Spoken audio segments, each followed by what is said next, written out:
live inside Athens with the Moonshine.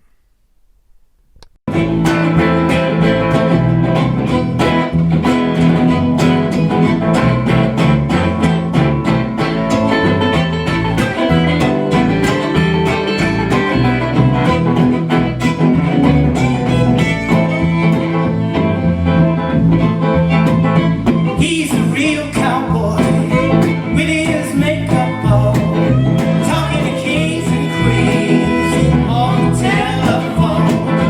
And the jungle heat in the desert sand, he thinks everything is his to keep.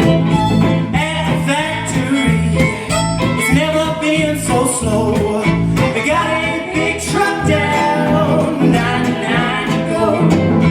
And down on the farm, nothing growing well, except some big old debts and some more gray hairs. He's the president, and I don't care.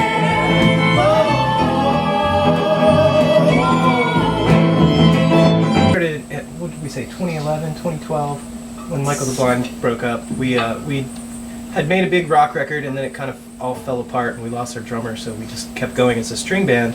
We got our bass player, Elwood, at the time to start playing upright. And like I said, we were called Michael the Blind and the Moonshine for a while, but that got real confusing for people, so I just dropped the solo act name, and then we were just the Moonshine from there on out. And it turned out there were a lot of other bands kind of using that word in their name, and a lot of other bands that have that name. There's like a Norwegian death metal band that has that name. But for me at the time, it was just like kind of punk rock to just keep it anyway, because it's like, who cares? It's just a band name. But I like it. It served us well. Why Michael the Blind? That's a whole nother story and a question that I got really sick of, and that's why I stopped using it as a name. Honestly. Have you seen Michael's glasses? Oh yeah, they're like this thick. I mean, Those most other states I'm not allowed to drive, but Georgia has really low standards. So they had to come. Michael the legally blind. Yeah. Yeah. Yeah, he That can was a drive in suggestion that I've Oregon. heard more than once, and like I said, I just got so tired of talking about the name that I was just like, screw it, it's done. I'm done with it. It doesn't matter. So it's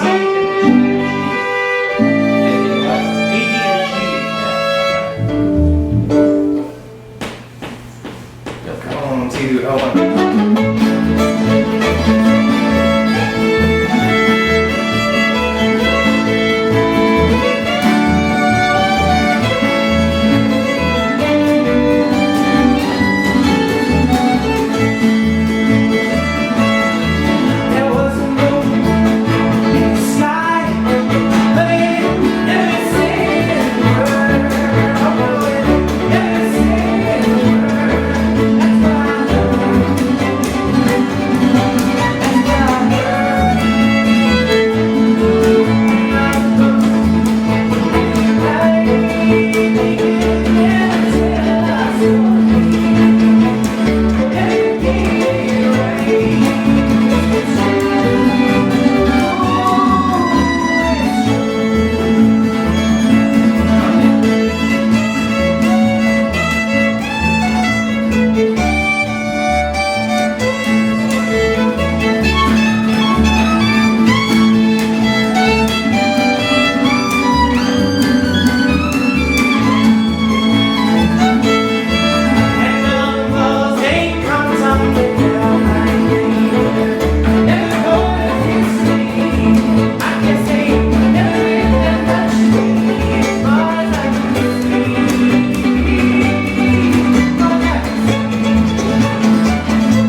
got about halfway through, I think. Yeah. We get there. Oh, that one, right? Yeah. There's the melody, I guess. All right. You guys did say a song. You could turn up a little bit, actually. Or... You want me to turn up? All right. I will do that. A big part of what we do is that we're not a purist folk act in any way. Like, a lot of what we do is play my songs, my compositions, and that stuff is a lot more contemporary, a lot more modern than the old time stuff that we also do. But even when we're doing old time and country music and covers, I think we're bringing something to it that a lot of people who are working in the folk music field are purists, and they want things to be exactly as they were played in 1928 or whatever. And for me, growing up playing rock music and listening to a lot of rock music, and I grew up on classical music and all sorts of music. I've just really tried to inundate myself with as many different kinds of music as I can possibly do. And I think all of that comes to bear in the music that we make. There's elements of Celtic music and gypsy stuff and lots of rock influence. And I think bringing an electric guitar into this setting too is kind of different.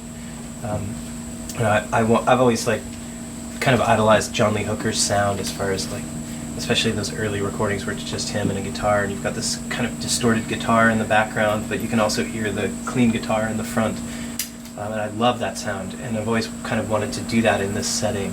And I think it really changes the way that the message comes across, the way that the sound comes across.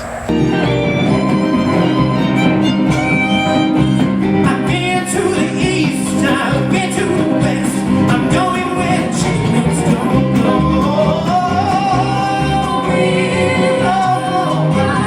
Going where the chickens don't go. Last night I lay in jail, no one ever failed. Lord, Lord, I'm sleeping in hell. All night, Lord, I'm sleeping in hell.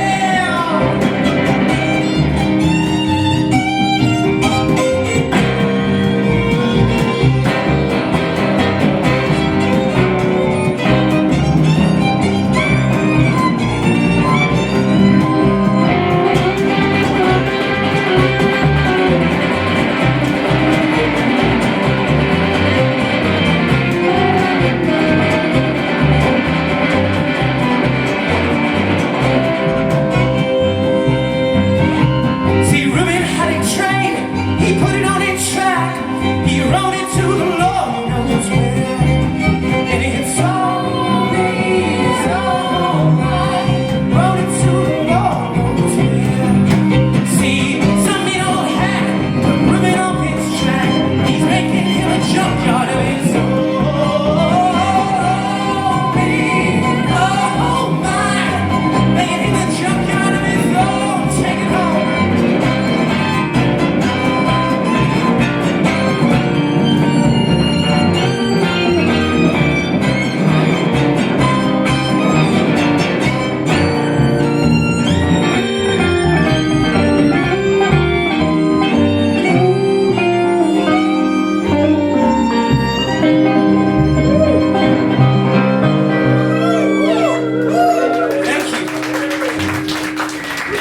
Toured a lot on the West Coast as the Moonshine with a different lineup, but since we've been here in Athens for a few years now, we just started playing with Nicholas, 6 months ago?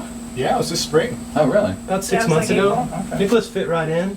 We'd been looking for a fiddle player since we moved here, and then some crazy classical music nerds that come into the record store where I work sometimes Yeah, my roommate Kyle and suggested Connor, Nicholas. they found him at Lo Yo-Yo down the street from our house, and they're like, oh, they need a fiddle player. And my roommate Kyle, he likes to talk people up. It was Connor's idea, but Kyle's the motivating force for a lot of things. Mm-hmm.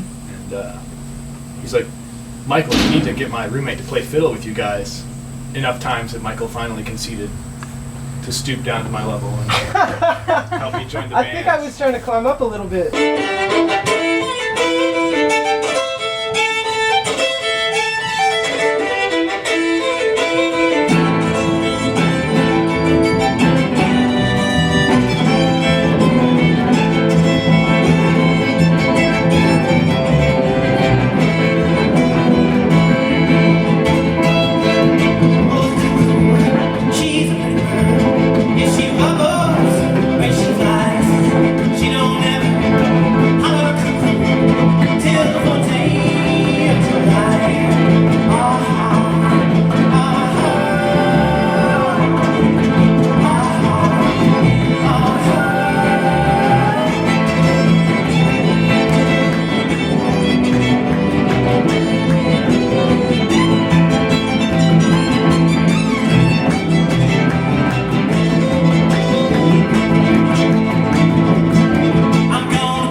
Bach's is he's a symphonic musician. He's a classical musician, and he's amazing.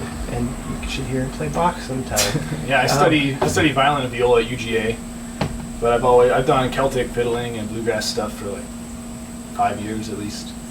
So it's just a lot of fun to play with a band that's not a symphony, because it's a lot looser, you know. More fun. But I also think you'd probably be bored if this were your standard bluegrass band, if that's the only thing we were doing. That's right. I mean, my favorite fiddler plays jazz. He's got a degree in jazz violin of all things, and he's classically trained, but he's done Scottish fiddling since he was like 7. So he does all the above. And I think that's the ideal mix, you know. Mm-hmm. Get some And then Rob's filling in basically. Yeah. I love playing with Rob. He's got a great driving. A couple of months, I guess, but just a few times. Yeah, we've only played together a few times, but I think it's working out so far. We'll see if we can talk him into staying on a little longer. As always, we're always trying. I'll do what I can. We met in like 2004, 2005. Was it 4 or 5? I think it was 2005 because that was the year I went to France. But we met on the fire escape of the building that I moved into that he was living in. He was 1 floor below me. And we were both smoking cigarettes on the fire escape habitually. And yeah, that's how we met. Hello down there. What's your name? You should come down here. And Michael couldn't even see. He's like, is there someone up there? I know. Too He's blind. like, Dropping acid maybe on you it. should wear pants. I'm like, don't worry, I've got shorts on underneath. Well, I was trying to be a gentleman. So yeah, the rest is history. I mean, we didn't start playing music together right away. Rachel came to see me play. I was playing solo, so she would come to see my shows sometimes. I was taking piano lessons at the time, and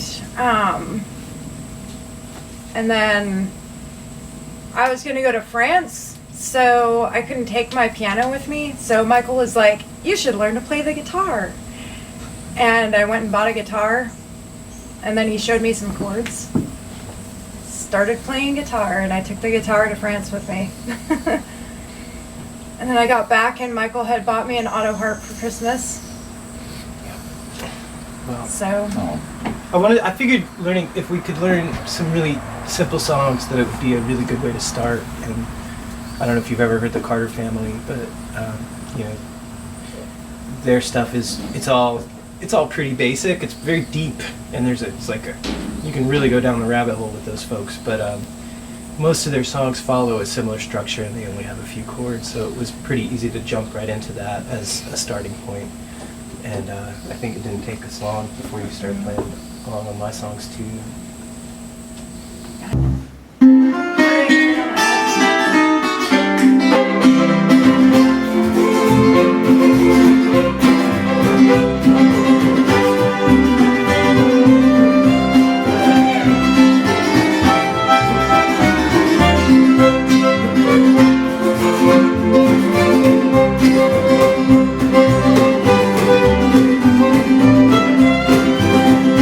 a stranger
You want to keep rocking.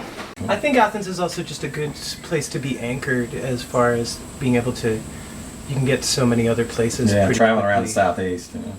It's a good like spot to have as a home base, so that you can travel around and always have this kind of an easy place to come back to. It's a nice yeah, radius. I feel like it's close to everything. Like Portland, where I'm from, is not.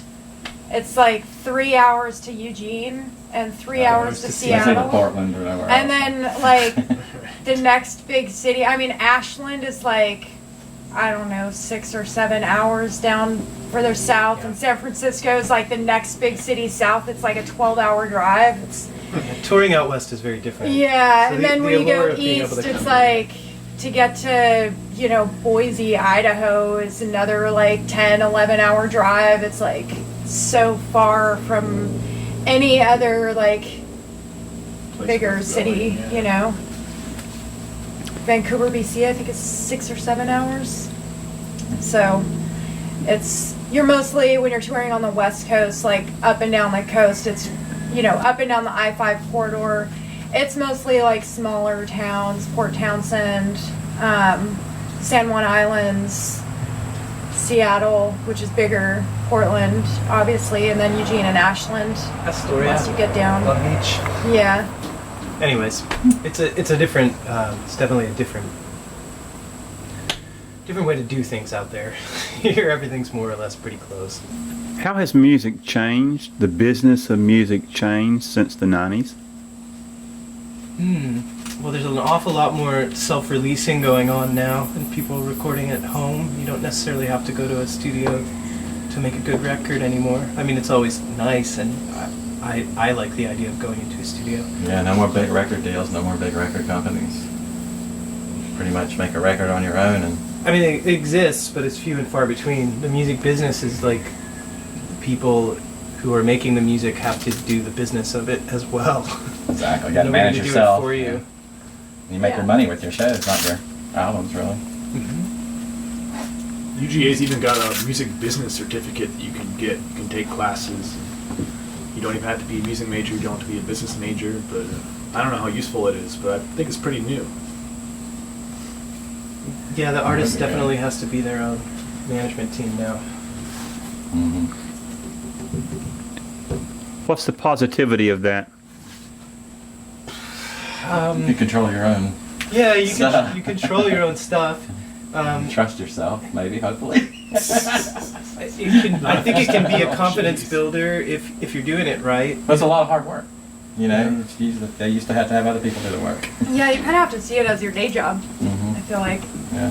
I mean, right now my day job is photography and building my photography business to a point where I can focus on other things. So, Out west, we had like kind of a perfect storm of people as far as people's jobs and time off and availability was concerned, so that we were able to play a lot more on the road, and we did play a lot of festivals out there. Here, things are we're starting to move more into that territory for sure, but it's just taking some time. I've been performing on stage since I was like 6 or something, so it hardly phases me anymore. I love the best thing about playing shows and being on stage is when you have an appreciative audience and you're feeding off of one another, and the energy that you're putting out goes to the audience and then they give it back, and it's just this wonderful circulation of energy. A relationship. And, yeah, it is a relationship. When you have a less than appreciative crowd, or you have a very thin crowd, a very small crowd, it's very hard to put out the same amount of energy because you're not getting it back. It can be done, and we do it, but at the same time, it's much more difficult. When you have a really especially a large appreciative crowd, it can be one of the most energizing things for me. I don't know. What about you, Rich? same. Yeah. Nicholas does it all the time too. So. Yeah, it's very different to play on stage with a bluegrass rock band than with a symphony orchestra.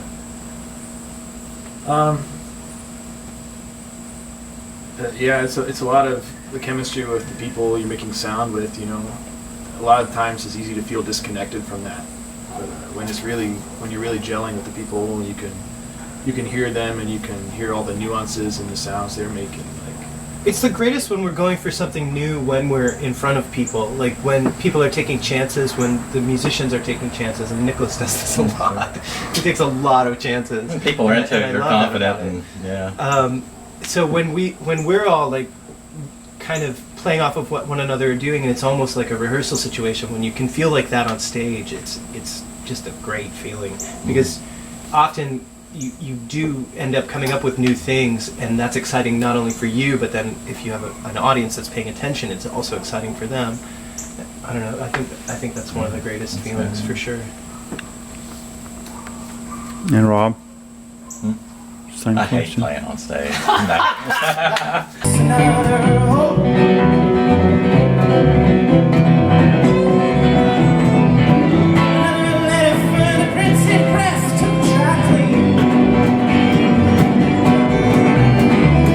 Another blip, another bloom inside this beautiful machine.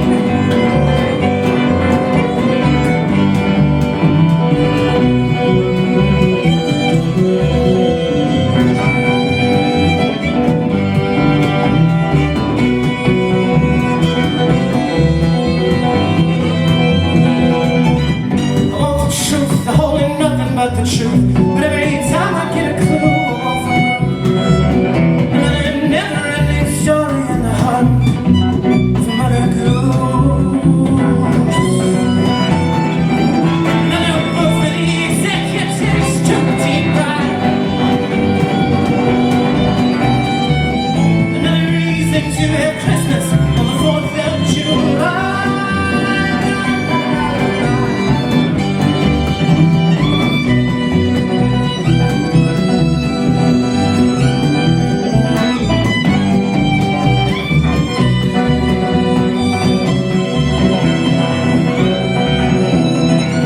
I wanna check, but every compass points magnetic. Everything is so copacetic where I'm not.